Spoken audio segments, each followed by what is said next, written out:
Ngayon, alamin natin kung ano-ano ba ang mga klase ng baboy na para sa negosyo mo, galing sa vet expert. Gaya ng nasabi na sa Pig Farming Triangle, ang lahi ay isa sa mga importanteng parte para maging successful ang pagninegosyo ng isang babuyan.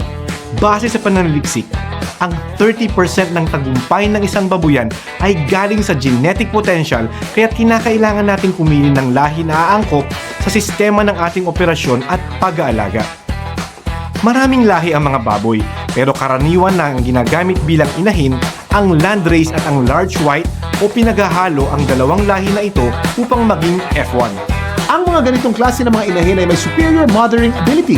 At para naman masigurong healthy at maganda ang performance ng mga inahin, bigyan sila ng masustansyang pagkain.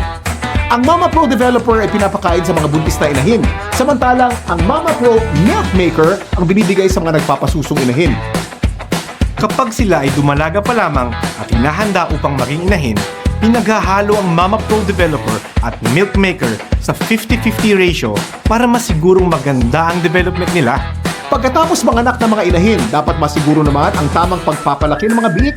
At siguruhin na ibigay lahat ng pangangailangan ng mga biik at inahin. Bigyan sila ng sapat na pagkain, inumin, mga bitamina at umaapaw na pagmamahal. Next naman, at para masiguro ang tamang paglaki ng mga biik, may Early Wean Immunobooster para sa unang stage ng pagkain.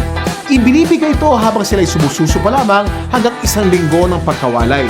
Susundan naman ito ng Early Wean Superstart para naman sa pre-starter stage upang maging matibay ang pundasyon ng ating mga palakihing baboy. Ang Pigrolac Premium Hog Starter ay binibigay pagkatapos ng Early Wean Superstart. Ito'y susundan ng Pigrolac Premium Hog Grower at ang panghuli ay ang Pigrolac Premium Hog Finisher.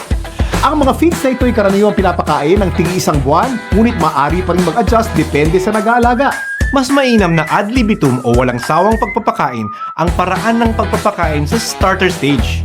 Samantalang ang controlled feeding naman pagdating sa grower-finisher stages. Bakit? Dahil ito'y ginagawa upang maging maganda ang klase ng laman ng ating mga pambentang baboy.